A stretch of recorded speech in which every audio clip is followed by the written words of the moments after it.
The greatest thing was being on stage and having the control, the awe of being worshipped, and having folks just really look at you and say, wow, you know, I want to be that. As leader of a heavy metal band, Kirk Martin projected an angry, wild image on stage. And getting just thousands of people to scream profanities, that was the biggest rush for me. Off stage, people just found him mean. I was so filled with hate that I would project that hate at a lot of people. Two of the band members, when we were on the road, just decided they were just sick of me and they couldn't take me anymore. And they actually decided to leave the band. But the message in Kirk's music captured the minds of his young audience. My whole intention was to tell people to believe in yourself, follow your own visions, your own dreams, and crush whoever's in your way. Kirk had no illusions about where his growing success came from. I got on the ground and I clawed the earth. I told Satan, I said, if you give me what I want, if you make me a god, if you give me the women and the drugs and the fame and everything, and you give me the power to crush people, I will serve you until the end of time. Within 2 days, I was offered a recording contract. While Kirk pushed for fame and fortune, he tried to keep a secret bottled up inside.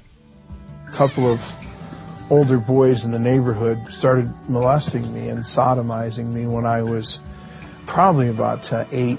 It happened more than once, and I never talked about it. I never told anybody about it. Later, taking advantage of women sexually became part of Kirk's heavy metal lifestyle. The worst part about my molestation was the fact that I, in turn, went out and violated others. Then, just as he was about to sign the record deal for which he'd sold his soul, he had an encounter with a mysterious stranger.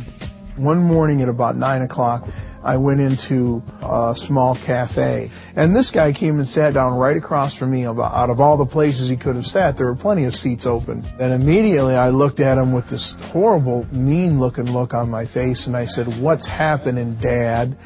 And he stopped stirring his coffee again and looked at me right in the face, and he said, "What's happening, Dad?" I jumped across the table and I put my nose right up to his, stared him in the eye, and I just cursed him. I called him every foul thing I could think of. And he said, "God sent me here to tell you that he loves you. And God wants you to know that he was not responsible for the young men that molested you when you were a young child." And the thing that was so mind-blowing about that is he used their names. And he said, "Jesus is waiting for you to turn your face towards home." And I jumped up and chased after him, and he went around the corner of the building, and into thin air he disappeared. Not long after that, Kirk was sleeping in his band's tour bus when it shook violently in the middle of the night. Suddenly, it was like this big shining spotlight came down from heaven, and the Spirit of God himself came into the bus. And I didn't know why I hated God so much. Everything just slipped away, and the only thing I felt was love. I felt accepted. I felt like I was that little boy again before I got molested. I said, "Jesus, change me or destroy me, because I don't want to be this anymore." I realize now that in the presence of God, sin and hate and ugliness there's no room for it. It has to leave, and all these things began to leave my heart. Kirk cried himself to sleep, and when he woke up the next morning, everything seemed different. The grass was greener, the sky was fluffier, the clouds were beautiful, and I was different. Kirk never signed the contract for the heavy metal record deal. I had everything in my hand, everything I'd ever wanted, just sitting right there, and all of a sudden I didn't want it anymore. And I left everything and never went back. Kirk found a church in his hometown and began to grow as a Christian. A Christian counselor also urged him to seek out the young men who had molested him and forgive them. I did find him. "I don't know if you remember me or not." And I said, "Why did you do this to me?" And then they began to tell me the story of how someone had violated them. The one young boy, how he had found a pornography magazine, and that's what led him to abuse me and then invite the other boy to abuse me.